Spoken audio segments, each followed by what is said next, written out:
que c'était assez simple.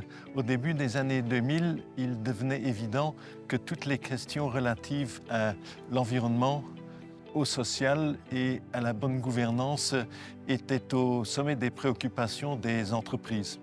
Et pour cette raison-là, on s'est dit il ne faudrait pas que les parties prenantes voient les entreprises simplement comme des machines à faire de l'argent, mais vraiment comme des institutions qui sont prospères et qui travaillent à la prospérité de la société en elle-même. Et c'est dans cet esprit que le conseil d'administration de l'UL a pris l'initiative de créer l'INDR en tant qu'institution et en tant qu'acteur principal à faire progresser rapidement les questions relatives à l'ESG.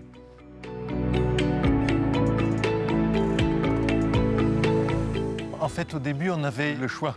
Est-ce qu'on allait créer une association invitant les entreprises à nous rejoindre ou d'essayer de regrouper toutes les parties prenantes qui ont un rôle à jouer, c'est-à-dire l'ensemble des entreprises. Et c'est la deuxième approche qui a été prise et en ce sens, on s'est dit que les membres fondateurs de l'INDR devraient devenir également les membres de l'UL, c'est-à-dire regrouper l'ensemble des fédérations patronales, les deux chambres professionnelles à affiliation obligatoire et de ce fait-là, nous avions effectivement assuré que toutes les entreprises étaient associées à cet effort en matière de ESG. Et je pense que c'était la bonne direction parce que cela permettait à la fois aux entreprises qui étaient le plus avancées en la matière de progresser et cela permettait également aux autres de se rendre compte que le sujet était particulièrement intéressant et donc de faire des progrès plus rapides. Et je crois que ce choix a été très bon, comme en témoigne effectivement déjà le grand nombre de sociétés qui sont labellisées aujourd'hui par l'INDR. Pour conclure, Happy Birthday INDR. Je souhaite que les prochaines 15 années soient aussi successful que les 15 dernières et avec peut-être deux vœux particuliers. Le premier, c'est que le nombre d'entreprises qui soient labellisées augmente de façon exponentielle parce que c'est très important d'être labellisé puisque à ce moment-là, vous montrez à toutes vos parties prenantes en tant que chef d'entreprise que vous êtes mobilisé sur le sujet. Et deuxièmement, j'aimerais bien que l'INDR continue également à prendre comme priorité la santé et la sécurité au travail. Le bien-être de nos collaborateurs, c'est ce qu'il y a de plus précieux et pour cette raison-là, ce sujet-là doit rester une priorité absolue.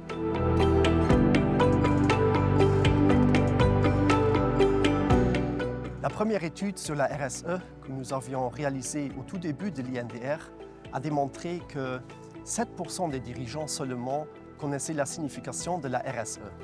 Aujourd'hui, les concepts de RSE, CSR, développement durable, ESG sont devenus mainstream. L'INDR, en tant qu'acteur de référence de la RSE, a contribué significativement à donner des définitions claires des différentes thématiques complexes, telles que les parties prenantes, la due diligence, la sécurité santé et le bien-être au travail ou encore l'économie circulaire. Nous avons développé le programme ESR pour accompagner les entreprises dans la mise en œuvre de ces nouvelles techniques de management responsable. Il montre les bienfaits de la RSE pour l'entreprise, mais aussi la valeur créée pour les salariés, l'environnement et la société en général. Nous sommes satisfaits de compter autant d'entreprises labellisées ESR au Luxembourg et souhaitons encore vivement poursuivre nos services d'accompagnement aux entreprises et voir la RSE se développer au Luxembourg.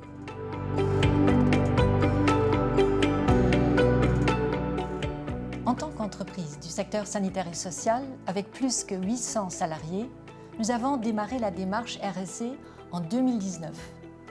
Dès les premières réflexions, le soutien de l'INDR nous a été précieux pour être guidés de manière constructive. Engagés depuis plus que 100 ans dans le domaine social et communautaire, nous avons toujours considéré les thèmes RSE comme faisant partie intégrante de notre DNA. Néanmoins, une mise en valeur de nos actions concrètes est devenue indispensable.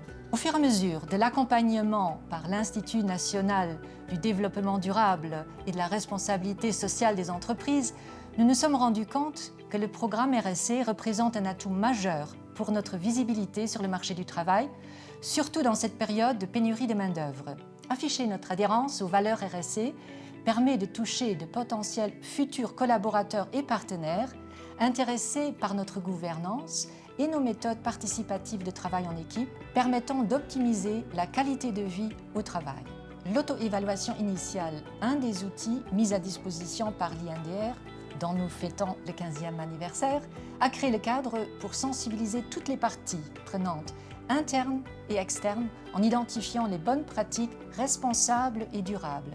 La communication transparente de nos processus structurés autour de la prise en charge d'un patient a montré la réalisation concrète sur le terrain de nouveaux projets à caractère éco-responsable, durable et socialement innovateur.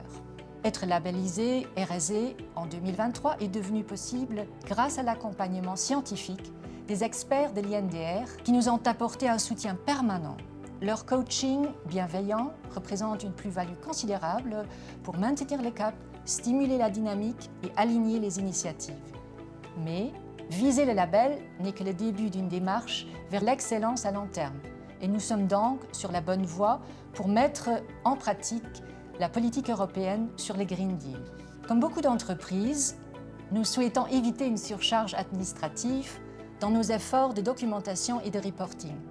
Personnellement engagée comme membre du conseil d'administration de l'INDR, je me suis fixée comme mission de sensibiliser et mieux informer les entreprises en diminuant l'écart entre un programme paraissant parfois intangible et la réelle faisabilité sur le terrain.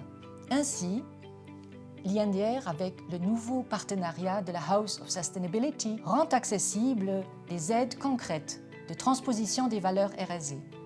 Cette excellente collaboration a ouvert de nouvelles opportunités de soutien des entreprises dans leur effort d'amélioration des projets dans le domaine RSE qui deviendra à l'aube 2030 un automatisme pour toutes les entreprises en Europe.